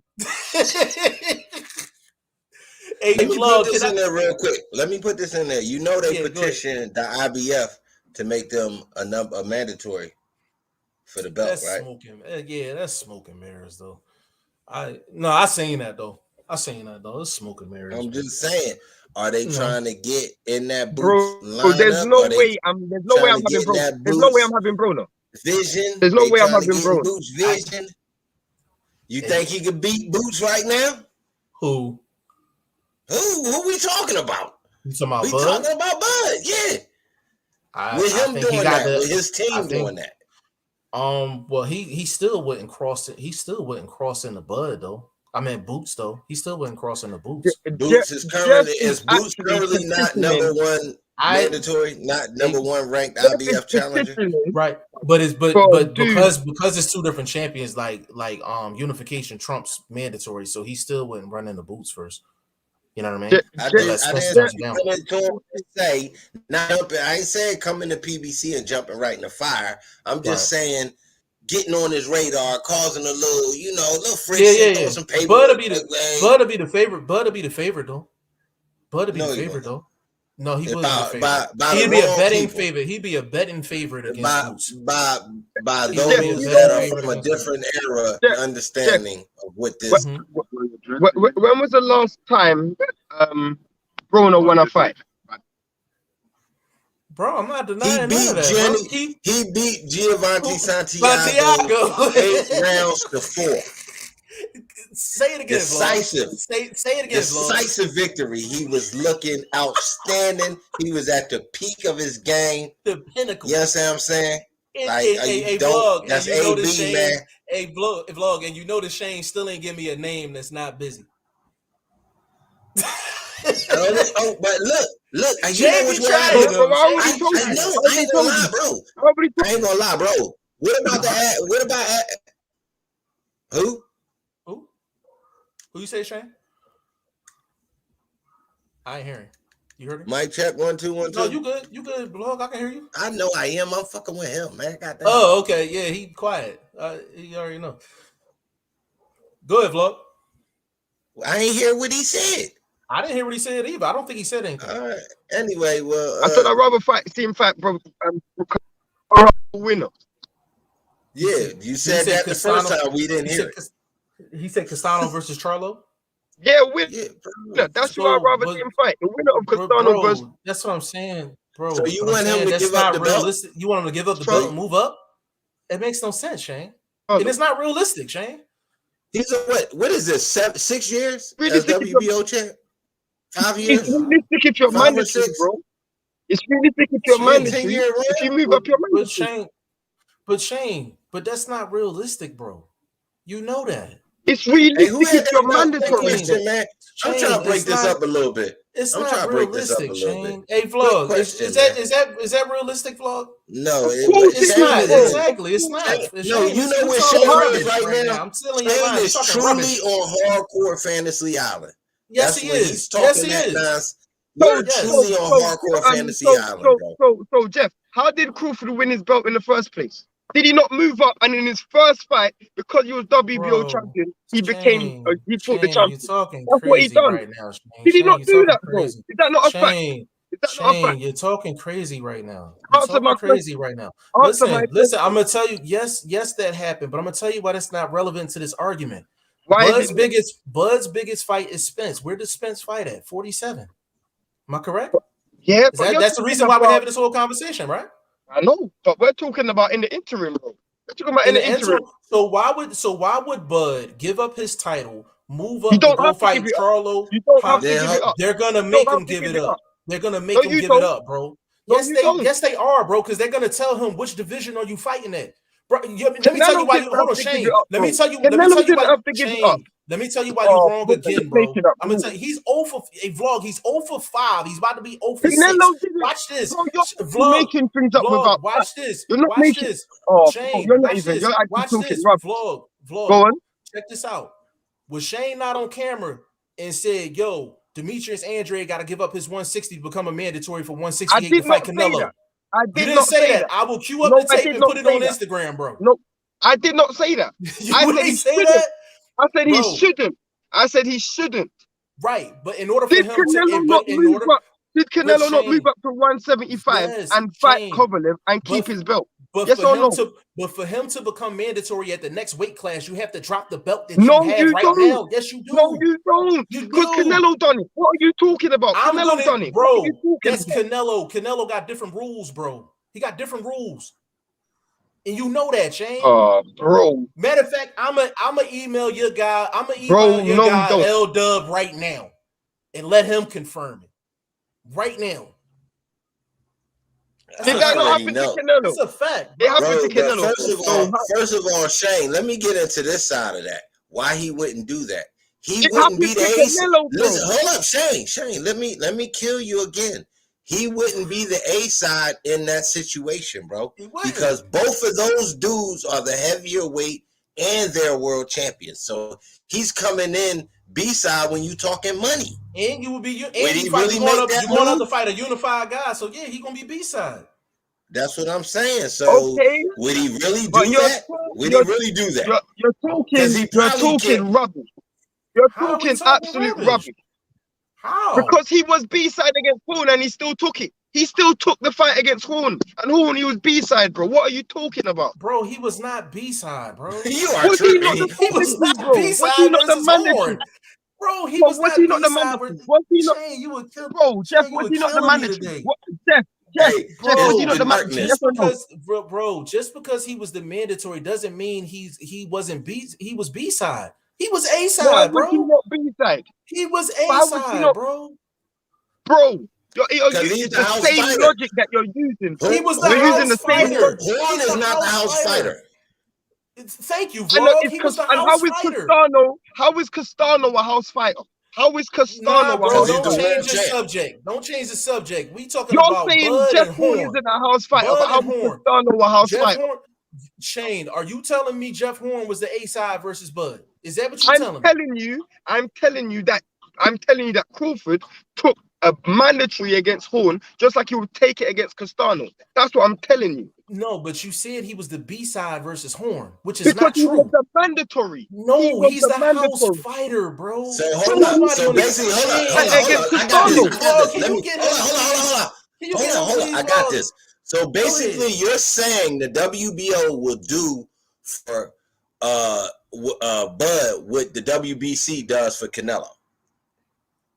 Let him move up, fight Castano for the WBO belt, and then you can still be either one of the champions you choose if you win the 154-pound title. So you telling me they'll make them kind of rules for Bud? He got that pull with the WBO? Well, the reason why he would is because he doesn't have a mandatory in line, as you guys just said. Virgil Ortiz is fighting. That's what I'm asking you. I'm asking you a question that the WBO has enough clout with them where he could just go up to 154 and become the automatic mandatory for that belt. Already, yeah. Okay, wait. I have to respond to Nathan Kerry's response because this is where I have to school someone. Can I run through the comments? Hold up, bro. You ain't answering my question though. I got a legitimate question. Yes, I do. They will do that without one fight at 154. Yes, I do. That is crazy. I believe that. I don't think nobody has those rules but Canelo. A vlog, and I said the same thing. Even when Tank had belts in 2 different weight classes, they sent that man a letter and said, you got to pick which weight class. Am I right, vlog? Bud ain't selling like that, bro. Bud might be as a hardcore the best in the business currently to a lot of y'all. No, I actually, let me get in the, hold on, A vlog. Let me get in the comments so I can get to this comment for Shane. I got you. Hold on. Andre Southgate. I'll say he wasn't mentally there. Brennan, I think you are overlooking Ugas. Kiki said no. Andre Southgate gave up mentally, could swim in deep water. Kiki laughing 100. Kiki said, I'm telling you, if that fight is out here by my house, I'm going to be in that thing for my second Spence fight. Facts. We trying to be getting down there too. Dwayne Sewell, Ugas, then Crawford for all the belts, as he said. Charles Wilson, that's going to be a good fight between Ugas and Spence. If Ugas go to the body like Danny Garcia did, Garcia was hurting Spence body bad. He kept making faces. If he used his jab, he possibly could beat Spence. Bro, Charles Wilson, you're going to get some major pushback by these two guys on that comment, but we're going to keep it moving. Brennan said, Ugas is not as bad as you say. Dwayne said, no, Jeff. Broner done nothing to get that fight. Dwayne, it's about the popularity thing, but I agree with you. Moses, why you crapping on Danny? Danny got all the heart in the world. I love Danny. He's from the city. You know what I'm saying? Danny deserves better than Broner comparison. Not right now because he ice cold in these streets. Ashley's Coda said true. LOL. Charles said Danny Garcia was hurting Spence to the body, and he kept hurting him to the body and backing him up. And Garcia kind like he was taking a dive, or he was just off. Garcia seems like he was holding back. Hit the like button. Yeah, I agree with that 100%. Hit the like button. Chris G said, "Yo, oh my God, Jeff going off on Shane. I love it." Hey, let me get in on that. Hold on, Shane. Hold on, vlog. Hold on. Go ahead, vlog, and then Shane, you next. Just real quick, man. Now you was talking about body work. There's different styles of body work. Ugas does not throw hooks to the body. He throws a chippy uppercut sort of to the sternum type of shot. That's not enough to do damage on a dude that's built like Spence, especially up in that area where you're trying to hit him in the shoulders in that lower chest plate area. That's not going to work on Spence. So Danny body shots might have, because they coming around the corner. They coming around them long elbows. And that's a lot of space carrying a lot of pressure behind it. So, yeah, that might have done more damage. I don't think Ugas has the style to do that. I agree. But, Shane, I see what you want to respond to. I'm going to read it, and I'm going to let you go. All right? Nathan Carey said He's Conor got Ben is. numerous comments. So I talk. got you. I got you. Nathan Carey, big shout out to you, bro. He said Conor Ben is the hype job. He said Nathan Carey said, Jeff, why do you entertain this clown shade? L Dub, what's good? L Dub, can you bring some clarification on if you move up a weight class, or is the sanctioning body not gonna make you give up one of them belts? Can you address that? Nathan Carey, Shane clearly does not know what he's talking about. Is that the last one, Shane? No, can I just go to them and you can go back to the other comments? Okay, go ahead. He says Usyk dropped his WBO title. Jeff, why do you have Shane on this podcast? He is so immature. So firstly, you could never, this is why you should never ever call me out, because you brought up the worst example, bro. The reason why you should have never called me out is because the reason why Usyk dropped his belt is because Gravatsky was his mandatory, you idiot. That's why he dropped it. He dropped it because Gravatsky was his mandatory. And if you don't understand, when Usyk became undisputed, he had 3 mandatories at the exact same time. WBC and WBO and WBA had 3 mandatories at the exact same time. So the fact that you're saying that he had to drop it, you're talking absolute rubbish. He had to drop those belts because he had a mandatory. And just so you know that, as soon as he dropped it, Gravatsky, who was interim champion, became champion. So unless he fought Gravatsky, he had to have it. In this situation, Terence Crawford doesn't have a current mandatory who is an interim champion who's gonna become champion if he doesn't fight. And I said he should fight Virgil Ortiz, but as Jeff pointed out, Virgil Ortiz has a fight lined up. So if your mandatory has a fight lined up, therefore, unless the governing body orders the fight, which they haven't, you are allowed to fight someone else. That is a fact. In Usyk's case, they ordered the fight and he couldn't do the fight because he was already fighting. He already had a fight with what's his name? What's that guy's name? From Liverpool. I can't even remember his name. Man, don't nobody know none of them dudes from over there, man. No, he's from the UK. I'm gonna Belly. He already had a fight with Belly. So you're talking rubbish. And in the fact of I don't know what I'm talking about, everything I'm saying, I can give you a case where it happened. So I'll show you. In the same situation, Canelo moved up to 175 pounds and became the #1 contender for Kovalev. That is a fact, bro. That is a fact. Simultaneously, he had the WBA, IBF, and WBC belts at 160. That is a fact. That is a fact, bro. So I don't know what you're talking about. That is a fact. He had WBA, WBC, and IBF belts at 160 and was still #1 contender for Kovalev. That is a fact. That is a fact, bro. So I don't know what you're talking about. I don't know what you're talking about. Did you get everything off your chest as far as Nathan Carey is concerned? Of course, and if you ever call me out, tell me where I'm wrong, and I'll give you facts and examples of when it's happened. Bro, when it comes to boxing and this era of boxing, I can give you so much examples because I never make a point unless I know what I'm talking about. I never make a point unless I know what I'm talking about. Yeah, I love Shane, man. Bro, Shane be going in. You might technically be correct. You may technically be correct on historical aspects of this particular topic, but we talking about the position of Bud Crawford and the pull he has. He got pulled with y'all, the hardcores, the true paying fans of boxing, where we rank them pound for pound, blah, blah, blah, this, that, and the third. He ain't got no pull with these divisions because he ain't bringing the bag to the table to make these dudes be like, yo, we got to cater a little bit to some of these requests that this dude has because it's profitable to us. I'm thinking it's not going to be very profitable if they allow him to jump up to 154 and he gets smoked. I will add. So can I ask you a question? Can I ask you both a question? Did they not allow Leo Santa Cruz to keep his? It's a different governing body, but they allowed Leo Santa Cruz to keep his belt at 126 and fight Tank at 134, completely different belt. Is that not a fact? Can I answer? And they allowed him to keep it. Can I answer that? Not for long. They just was like, "What you gonna do, baby?" So But that was now though. He That was a year later. That was a year later though, bro. We're talking about a year later. Right.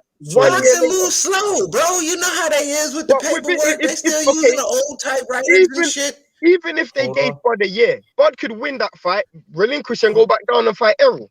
But hold on. Ashley said Tank had to give up his belt, which is a fact. That's because he wasn't fighting his mandatory. That's because he didn't fight his mandatory. No, he had 2 different belts at 2 different weight classes. They told him he had to drop one. If you're holding a belt in 2 different belt, it wasn't a world title. He had a regular title. It don't yes, matter. It does matter, bro. It does matter. Shane, how many people hold belts in 2 different weight classes right now currently, Shane? No one. Exactly. Let me say this, bro. Let me say this today, man. Let me say this. Let me say this. Shane, this is not the UFC, bro. They do that bullshit over there. I'm not saying hold belts, bro. I'm saying he can fight and relinquish and go back down, just like Canelo done. Why can't he do that? Just like Leo Santa Cruz done. So you saying a man that's never done that, you want him to do that now? Why so not? This is something he ain't never done in his career. Play with me. Because he's never had him to do it now. He never had the opportunity to do it. He never had the opportunity to do it. This is the perfect opportunity. Stage of his career? Because this man ain't in his mid-20s. That's something you might do in your mid-20s. Because you can become undisputed at another weight class. Of course you will do it. Become undisputed, move back down. That's all you do. One fight, relinquish, and go back down. What if you're giving Leo Santa Cruz a year? Why can't you give Bud a year? Why not? So basically, go ahead, Vlog. Go ahead. Man, let me just get this off. Basically, you saying he has a chance in either one of them fights too? Because he does. Of course he does. Okay, so weight won't matter. I didn't say it won't matter. I didn't say it won't matter, but he has a chance. Okay.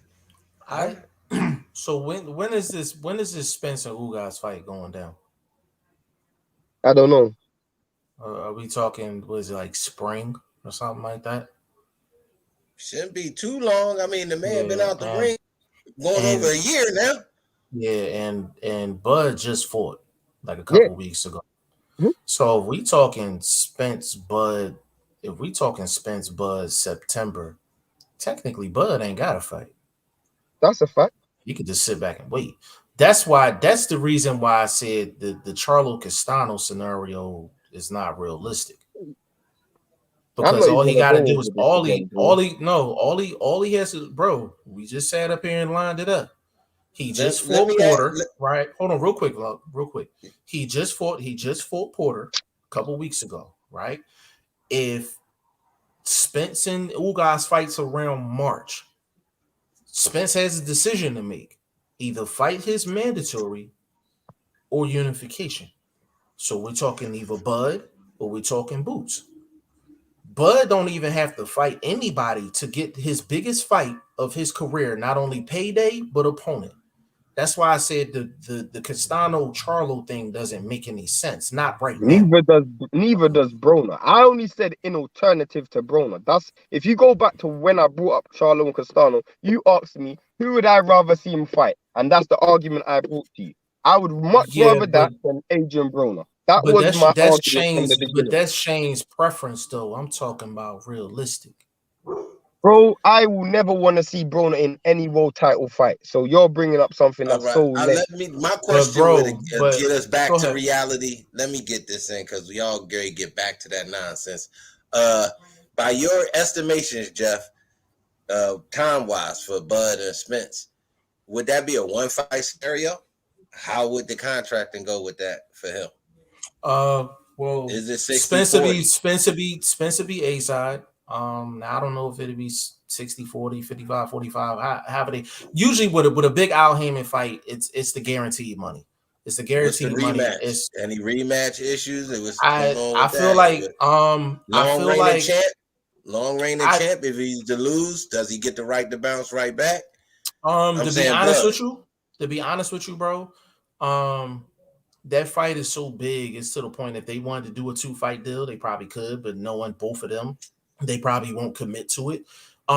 If it's a close fight, They're gonna have to see each other next anyway because it's gonna be too much public demand for it.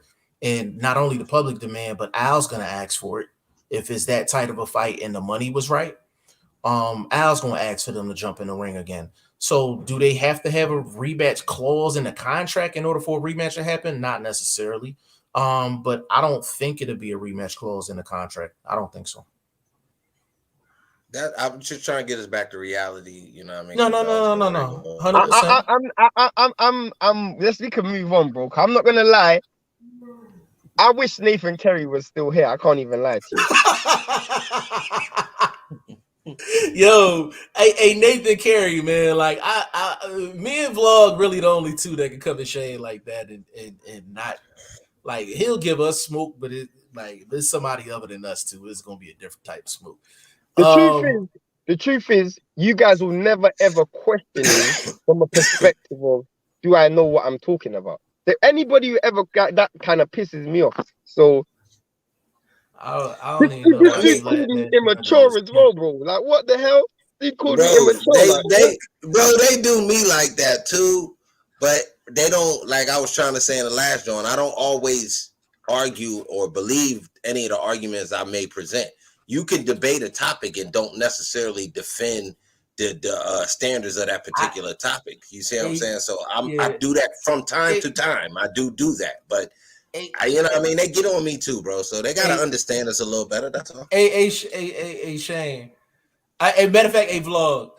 Yo, I could have sworn Nathan Carey was Will on a burner account. Yo, definitely. Hey, that's Will cousin. That's Will cousin. Yes, Will the only person I know that be coming in people's domes like that. Ashley's corner, salute to L Dub. Rubbish. We gonna get that on the t-shirt. Rubbish. Lenore Thomas is going on. You guys not say that in it. You guys not say that. We don't say that. That's not, we don't. But that'll be cool on a shirt though. TMF CMOS is going on. He said, I missed the first part of the live. I don't know if y'all talked about Virgil Ortiz next opponent. I don't know him, but he's undefeated, but has 21 fights and 2 KOs. Very Who's his next fight? Who's he fighting? I think McKinson. Oh, that's a good fight. That's a good fight. a dude that can't knock out nobody's little sister. That's a good fight. Okay. McKinson, ask Jeff. Jeff knows. McKinson can box, bro. McKinson can fight. Box, bro. McKinson can box. And he can take a shot as well. That's the problem. A dude that can box fighting a guy like Virgil Ortiz is in deep water, bro. Deep water, bro. Because that's a dog, homie. Yeah, you just got. I think. Obviously, I know for a fact. Virgil Ortiz will win, but I think like McKinson can, like his footwork is significantly better than Virgil. Significantly, like it's like 20 times better. Hold up. I say that to say this. What's the name? Footwork was a little better than Virgil's, and he got walked down. It's what's not the brother's name? Kavalauskas. To my main machine. No, you talking about my man M Hooker? You talking about my man M Hooker? Yeah, his footwork is better than Virgil Ortiz, and he got walked down. I mean, bro, when you fighting a dude like Virgil who can box, if he has to be the boxer, which he's not very super good at, he's good at being a superior fighter, and you got a guy that ain't got no pop to keep this dude honest, man, he coming through the front door like a burglar in the daytime and ain't nobody home. I'm trying to tell you, my dude. Now I believe that, but his one-liners is untouchable. McKinson is coming off a real good win. He's coming off a real good win. I mean, you know, we everybody can be Kiko Martinez once in their life. That's all I can say. Big salute to Kiko. He on my list. Yeah, McKinson list coming soon. Yeah, McKinson is he's solid fighter, but you do have to put something on. No, I agree. Yeah. Lenore Thomas he said you got the link. I do, depending on how long we gonna be cooking. Give me a minute. I'll think about that. YouTube's most wanted. Big shout out to you. He said He said, "Man, really, I don't know if that was rigged, but if the bag right, Tyrone took a real right. Yeah, he took up a hell of a matter of fact, YouTube's most wanted. I don't even want to get into that because we really cooking right now on some real like street shit right now. So Real I don't even boxing, want to get on. I don't even not want to get on fake that. boxing. Bruce Goes, salute. Hey, Bruce Goes, man. Big shout out to you, bro. I gave you a shout out before I went on live, man. He said Tyron got hit for real with that right hand. Good night. Terrence Bud, best in the world. Yo, you got more burner accounts than a little bit, bro. This the Terrence Crawford fan. Gotcha, just got in. Nah, it's cool, bro. It's cool. You know what I'm saying? But yeah, man. Hold on. Yeah, that okay. Yeah, so as you can see, Spence, Bud, Ugas, and 147 to bring out the fire and everybody. You know what I'm saying? And Especially the north. Nathan Carey, you gonna have to come back because Shane, I think Shane went up 1-0 against you Bro, on that. I'm not I gonna would say lie, you went up don't, 1-0. especially cruiserweight. Don't ever bring up cruiserweight to me. Don't ever bring up cruiserweight to me. And Nathan Carey, let me explain this to you, bro. There's certain topics that I'm not gonna touch Shane on. Cruiserweight is one of those topics. Like, I know better. I'm the host. You know what I'm saying? But I know I know where to draw that line. But guys, You know I what I'm have to saying? jump off too. The reason why I literally have somewhere to be. I've been on this live Bro, way too long. you look like you've been waiting on the side of an alley, waiting for that suitcase and duffel bag to come through. You about to go bust a major knock, Right? homie. Yo, listen, I want dibs, Shane. I want dibs. Yeah, look at him over the shoulder. He like, is that them? He like, that's man, about time. Yo, he like, man, look at him looking. He's like, man, look, we about to pull off, man. Shane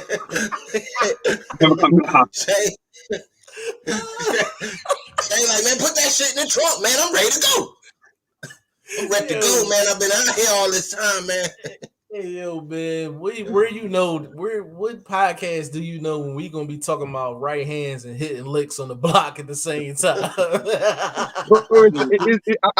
I'm in an unknown location right now. Yo, Shane, man, listen, go ahead, do your thing, bro. Go ahead, do your thing, man. No, I got extra 5 minutes. Hey, they still rapping. They like this. Like, check inside the duffel bag, make sure it's all there. Like, they like, man, count that again, man. Count that again, man. As you guys can see, I'm cripping right now. I'm cripping. What you say, cousin? The Nora Thomas, Crawford fans, mad Spence gets a softer touch coming back, which he needed. YouTube most wanted Bud beats them all at 147. Sorry, not sorry. LOL. Dwayne Sewell, Nathan Carey is Will Stokes' next account. That's what we just said, bro. That's what we just said. That is Will Stokes. He said, out of here. Appreciate you, bro. Appreciate you. Said I'll replace Shane on the show right now. Lenora Thomas, another one to be coming to Shane next. Like, no, he just got Errol Spence so far up his throat. That's why, bro. Yo, hey, yo. For the people that's relatively new to the channel, I'm gonna tell y'all why this is so funny to me personally. Because when I first met these dudes, because they were killing people in the comment section, and it kind of got my attention just because there was so many people coming at them in the comment section. So this is kind of like a live on camera version of that right now.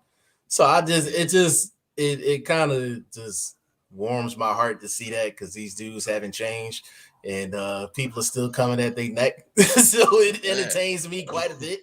You know what I'm saying? But you know what, Lenore Thomas actually he's part of the team. But Lenore Thomas he's part of the squad. He has the verse most wanted, because that's Mr. Crawford versus Mr. Spence right there. Them two are one of the hardcore Crawford fan and one of the hardcore Spence fan. Yeah, that's a fact. I am proud to say I am neither. Very proud to say that, man. Yeah, Very I proud like to say. yo, and the thing that's funny, people get mad when you say you a fan of both. They literally get pissed off. They be like, you know, you gotta pick one. I'd rather. That's what I'm saying. I'd rather say I'm a fan of neither than to say I'm a fan of both. Because then they'll get to saying something at you. If I say I'm a fan of neither, then they could be like, well, why you don't like boxing? Nah, I just don't want to get into it about who's better and who's not. So I don't even rate either one of them because there's totally somebody better than anybody ever in the division in 154, 147. I'm Who's better talking than about Boots this dude. at 147? Nobody's better than Boots at 154 or 147. Boots is a real cyborg, my dude. Like when they think real life cyborg and you be like, oh, half man, half machine, that's fucking Boots, my dude. Like this dude is, and he's still learning. See how you can, like, machines, they can be updated and they can, you know what I mean, they can get new information and whoop-de-whoop. This Boots, baby. This Boots, man. It's problems. It's problems in the future of boxing, man. And people gonna hate it. You understand what I'm talking about? Because look, you're not even looking at it. He already 28 wins in the game. He can't do nothing but add bodies with some names to that resume, bro. It's problems. It's real problems at 147, man. Who do you want to see him fight next? Who do you want to see Boots fight next in the interim?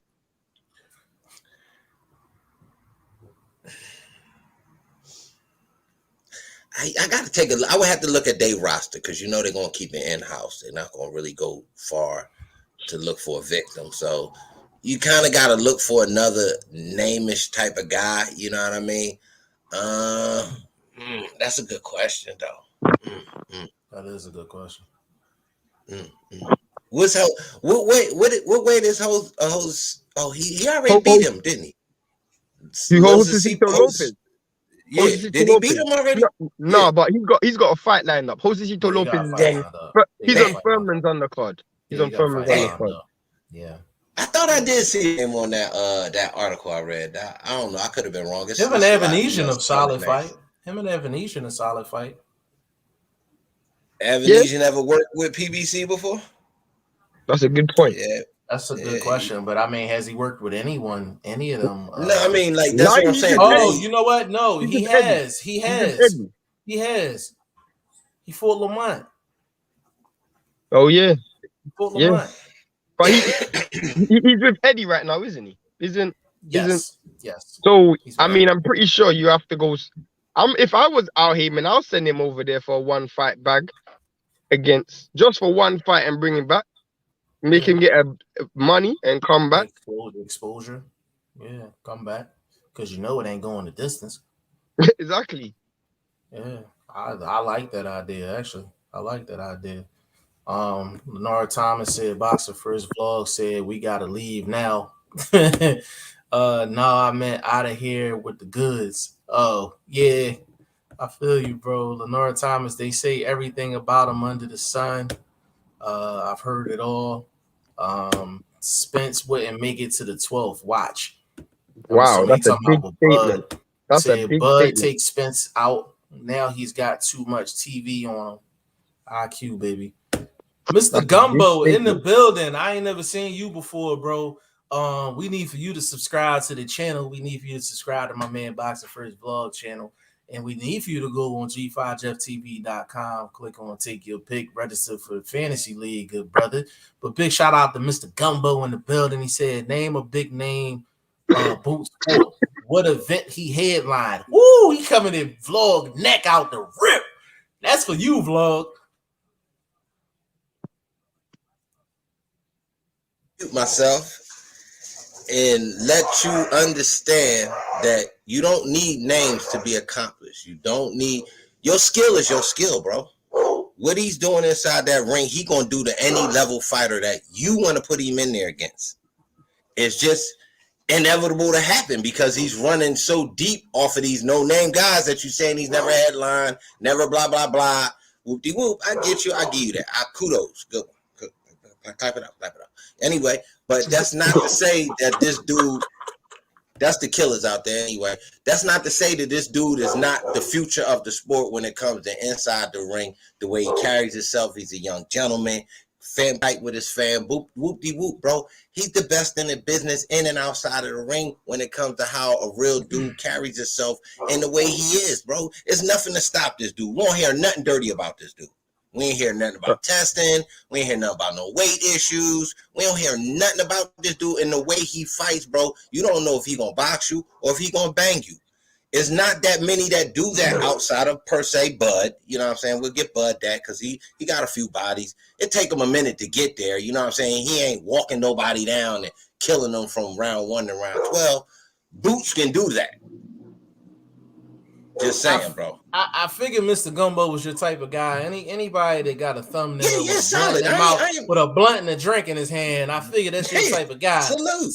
You know, salute to Mr. Gumbo. And I also say to agree with Blunt is sometimes eye test is good enough. Like I saw the eye test of Errol Spence and just saw it, and I was like, this guy's gonna be a superstar. Same thing with Tank. Like Tank ain't been there with anyone that elite, but you can see that he's an elite fighter. You know, some people are just good enough. You know, they don't have to fight anyone elite to say, nah, this dude is the real deal. Just like Jared Anderson.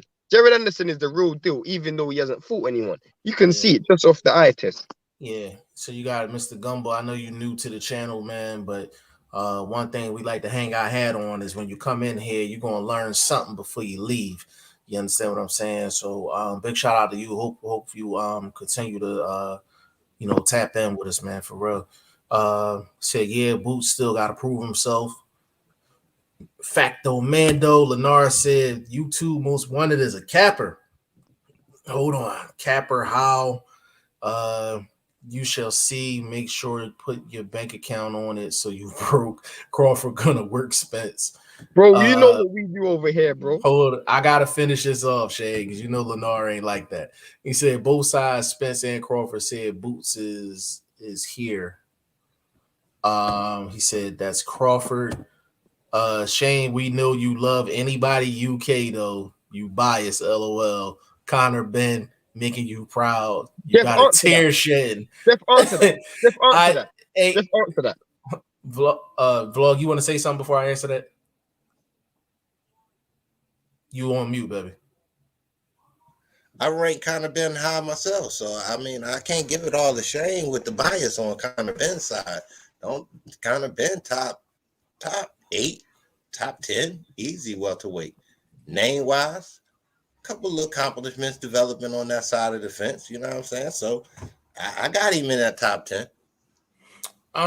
Just Lennar to respond to that. Shane is probably he's critical of the UK probably just as much as a US person. He's very critical of the UK. So I will be the first person to say he is not UK biased. But maybe you gotta learn that about Shane. Come correct, bro, because that's a straight. That is a lie. Yeah, Shane is definitely not UK biased. Crawford, the one to find you and eat you up. Mr. Gumbo, he said that's your opinion. Let's see.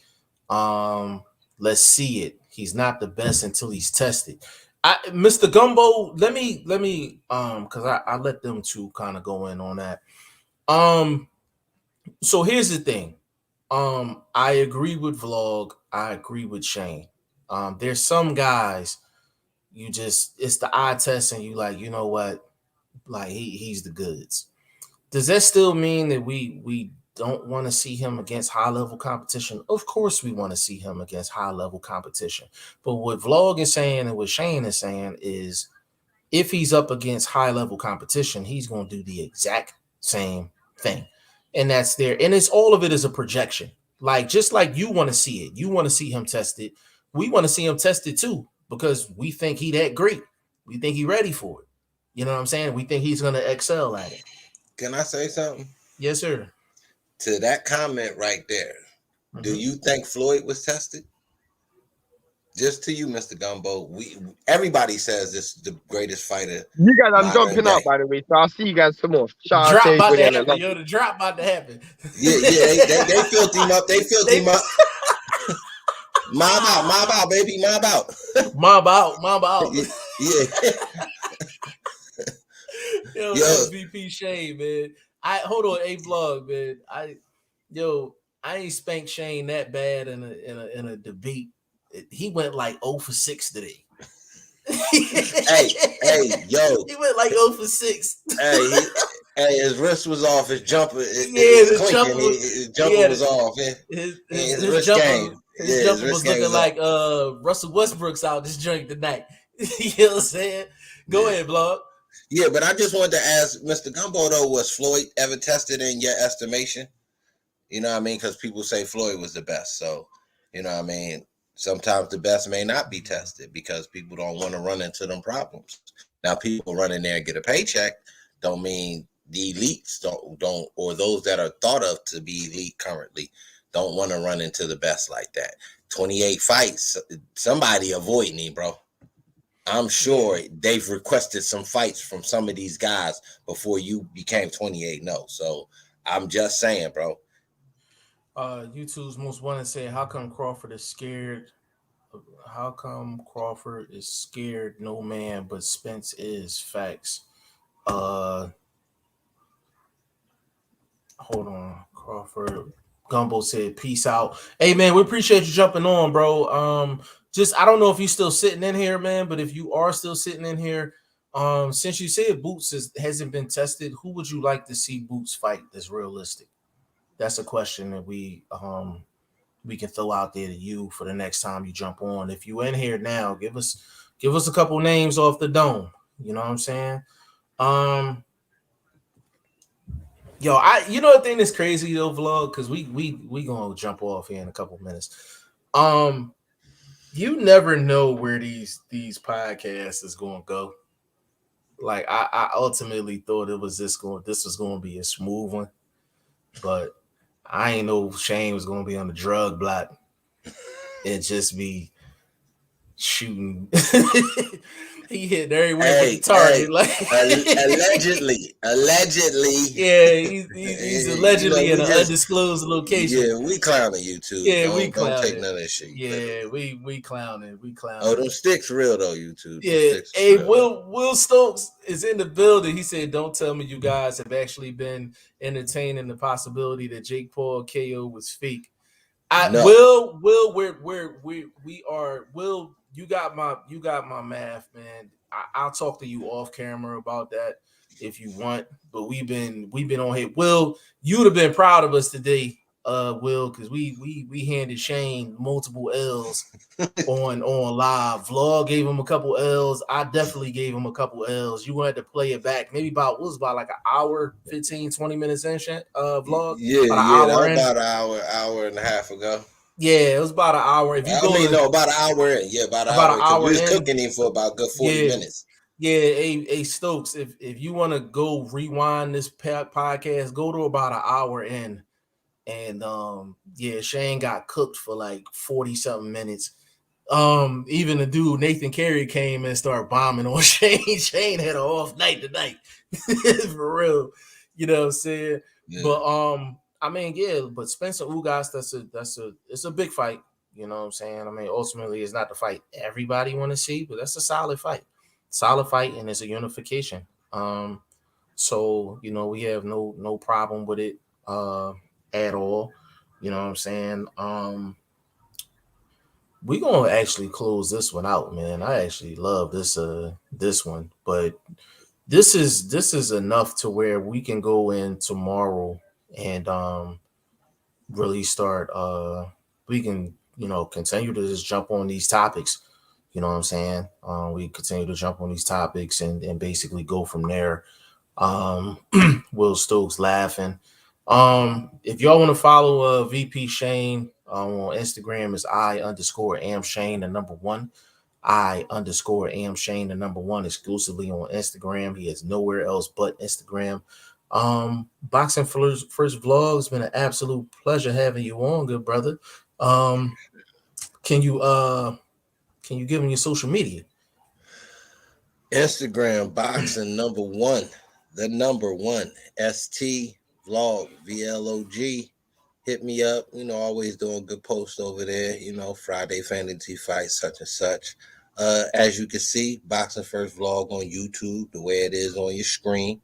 Same thing on Twitter.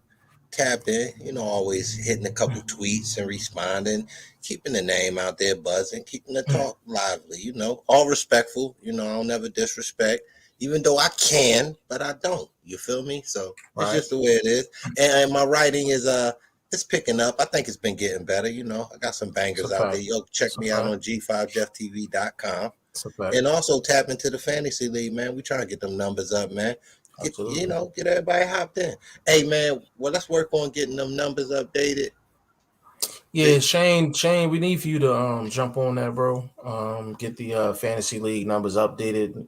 Cats need to know where they at. That one too. Yeah, cats need to know where they at. As far as the league is concerned. Lenar said, "Damn, for sure."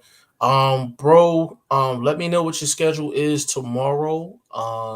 It'll be a little lighter tomorrow than it was today, and we'll definitely let you get in here and cook tomorrow if you want.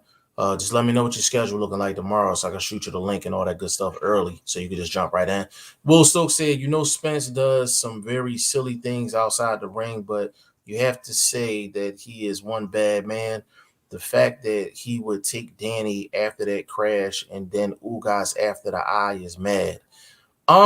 Listen, Spence is stamped, man. Like Spence is stamped. And I actually wanted to make this comment before it like really start jumping off. And this is a hypothetical. Like if Spence beats Ugas, Bud, and Boots back to back to back, just stamping for the Hall of Fame. Just stamping.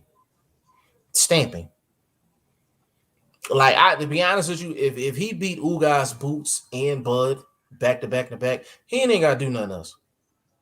He could just retire. He would go down as one of the best 147s to do it, to do the thing. You know what I'm saying? So he got that's a big mountain for him to climb. But if he was to climb it, he is first ballot, hands down, Hall of Fame. Because he'd have technically ran down basically everybody at 147, except for Keith Thurman, which is his fault, and Pacquiao because he got injured. Everybody else he would have mowed down in that situation. So no, we big Spence fans over here, man, in terms of what he does inside of the ring, man. Like they say he the truth. He the truth. You know what I'm saying? Like, no doubt about it. We ain't taking nothing away from him, man. Dwayne Sewell said, "Nice one, guys. See you tomorrow." Leonard Thomas, people hate Spence for no reason when he fights the best. There's a lot of people that don't like Spence because they Bud fans. You know what I'm saying? That's what a lot of it got to do with. Charles Wilson, Spence is a very good fighter, no doubt about it. Yeah, facts, man. 100% facts. So true, Lenar. I know Spence retirement plan.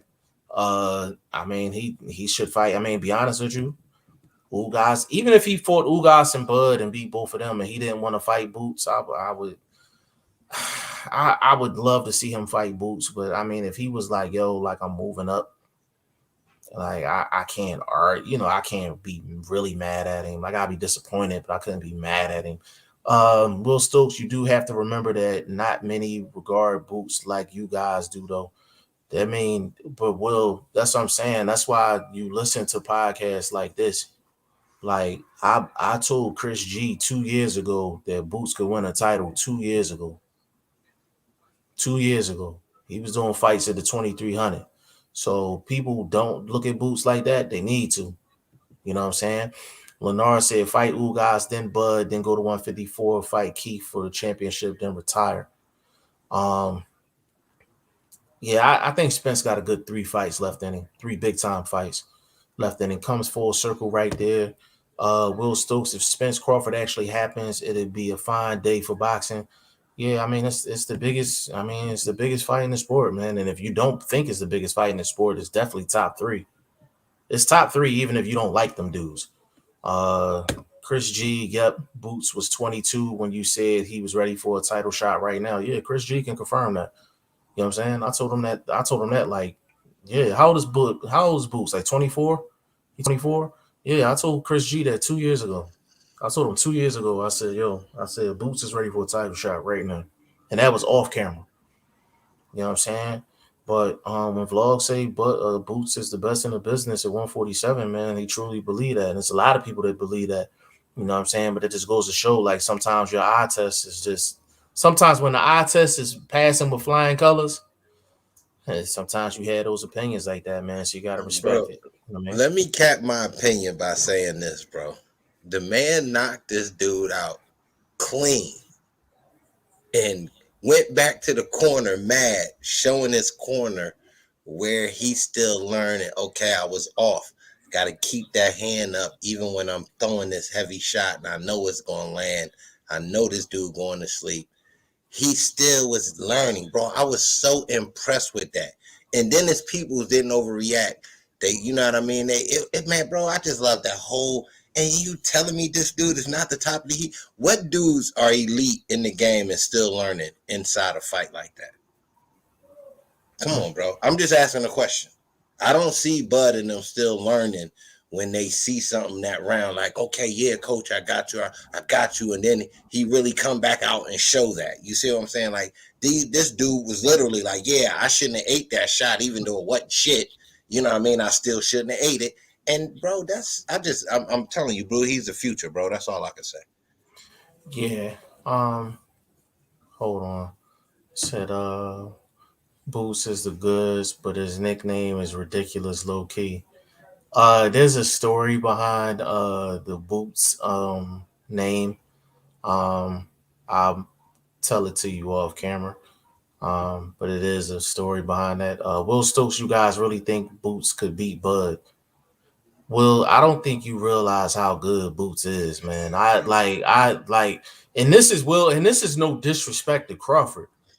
Like, this is no disrespect to Crawford. Like, this is a credit to Boots. Like, we've seen Will, you gotta holler at me off camera. I got maybe about 3-4 stories that I could tell you that kind of, and these are stories that vlog know about. So I could tell you these stories off camera that leads us to believe that, like, he got a real good shot at beating Bud. And there's no disrespect to Bud. Like, it's no disrespect to Bud at all. Boots is special, no doubt about it. Yeah, he is special, but there's stories behind it. Like, we're not just saying, like, all right, vlog from Philly, I'm from Philly, Boots from Philly, we riding out with the Philly guy. Like, I got stories. Like, I literally got stories. Like, if you want to sit and listen to some of them stories, I'll tell you tonight, I'll tell you tomorrow. But I got stories for sure. And this is the last comment before we get up out of here. He said, all right, let's call on Instagram. I got you. I got you covered. Give me like 20 minutes. Because I gotta handle a phone call. But y'all can catch me all over the place, man. Facebook, Instagram, Twitter, G5JeffTV, website, G5JeffTV.com. Take your pick. Boxing Prediction Fantasy League, $550 for the winner of the league and a championship belt. You know what I'm saying? That's how we doing it, man. And I need for y'all to go to BoxingFirst Vlogs YouTube channel and subscribe to that. I need y'all to do that. We need him at 1,000. He deserves 1,000. He should have been at 1,000. But that's neither here nor there. But we gonna get him to 1,000 in short order. You know what I'm saying? In short order. We trying to get him there before the year out. You know what I'm saying? So if you're not subscribed, go over there and subscribe. If you know somebody that watch boxing that's not subscribed, tell them to go over there and go subscribe. You know what I'm saying? And go check out his articles on G5JeffTV.com, or go to Google News and just type in G5JeffTV and his articles comes up. He's one of the few dudes that's a YouTuber that has legit writing credits. He's a legit writer. None of these dudes is on Google News but him. You understand what I'm talking about? So get that man his flowers right now. Will Stokes, what, like sparring stories? Bro, we got sparring stories. I got other stories. I got what you need. I think Boots could beat Bud and Spence right now. He's got a really good chance. And my whole paycheck going on him if he fights either one of them. Eye test tells me Boots the favorite in both of those fights.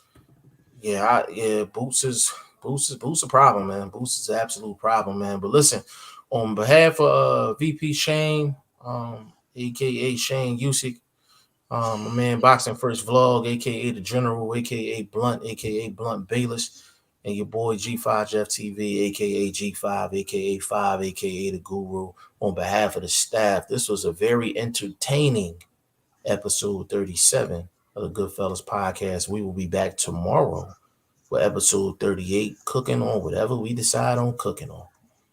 On behalf of the staff, we'll see y'all tomorrow. Peace.